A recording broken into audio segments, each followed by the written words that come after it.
changement de cadre pour cette vidéo. Donc là, j'ai fait 100 mètres, je suis déjà essoufflée, mais c'est pas grave, on y va.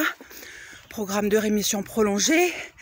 Je vais à la piscine, qui est juste derrière chez moi. J'en ai normalement pour 10 minutes à pied.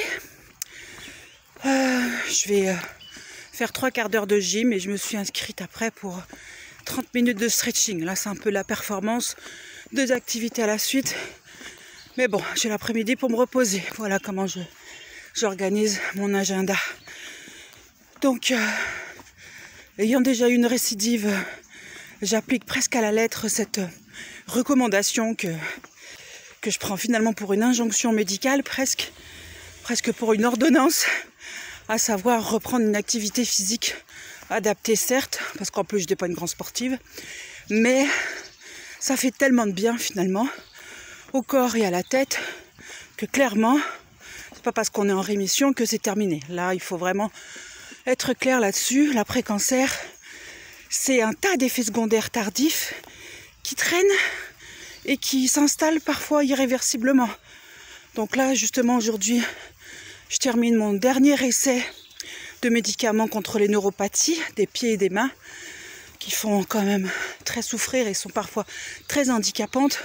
Mais là, j'ai déjà essayé à peu près 10 médicaments. Il n'y en a aucun qui fait effet. Et par contre, ce sont tous des médicaments forts qui appartiennent à la famille des antidépresseurs ou des antiépileptiques, puisque ce sont les nerfs, les neurones en fait, des mains et des pieds, des extrémités qui ont été détruits par la chimio.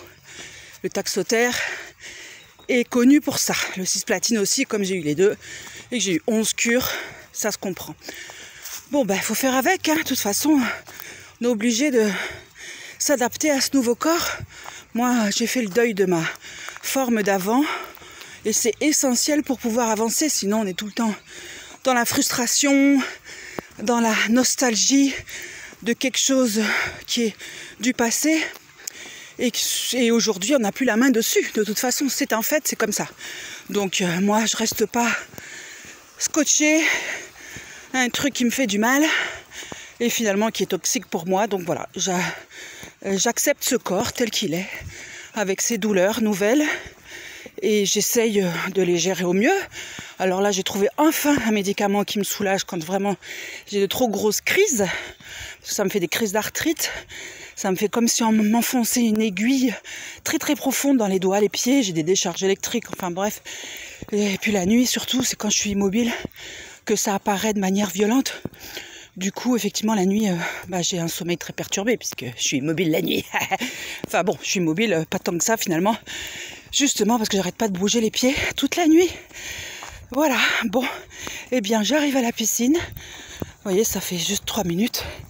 Elle est juste là. Je vais aller à mon cours d'aquagym.